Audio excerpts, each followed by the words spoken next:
బ్రహ్మంగారి మఠంలో చూడదగిన ప్రదేశం ఈశ్వరీదేవి తపస్సు చేసిన సొరంగ మార్గం. ఈ సొరంగ మార్గం బ్రహ్మంగారి మఠం నుండి దాదాపు 1 కిలోమీటర్ దూరం ఉంటుంది. ఈశ్వరీదేవి శ్రీ పోతులూరి వీరబ్రహ్మేంద్రం గారి కుటుంబీకురాలు.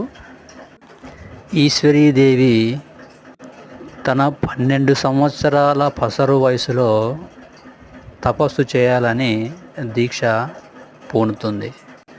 12 సంవత్సరాల పసరు వయసులో దీక్ష కూర్చోవడం ఆషామాషి ఏమీ కాదు. అందులోనూ ఇండ్లలోనూ లేదంటే పెద్ద బంగ్లాలోనో కాదు. మనం చూస్తున్నాం కదా, ఈ సొరంగ మార్గం నుండి లోపలికి వెళ్ళి బయటి ప్రపంచముతో ఏమాత్రం సంబంధము లేకుండా, బయట నుండి ఏ చిన్న శబ్దము తన చెవికి వినపడకుండా దాదాపు ఒక 500 మీటర్ల దూరం వరకు, 500 మీటర్ల లోపలి వరకు కటిక చీకటిలో ఒక స్త్రీ వెళ్ళాలంటేనే భయపడుతుంది. అలాంటిది ఈశ్వరీదేవి తన దీక్షను లోపల గవిలో ప్రారంభించింది.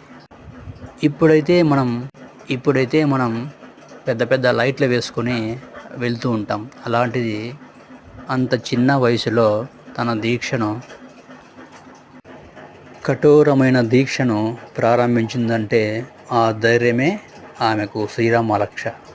చూడండి, కటిక చీకటిలో దాదాపు 500 మీటర్ల లోపలి వరకు వచ్చి దీక్ష చేసింది అని అంటే అది కూడా 1 రోజు 2 రోజులు కాదు, 12 సంవత్సరాల పాటు దీక్ష చేసింది. ఇదిగో అమ్మవారి విరాట్ చూడండి.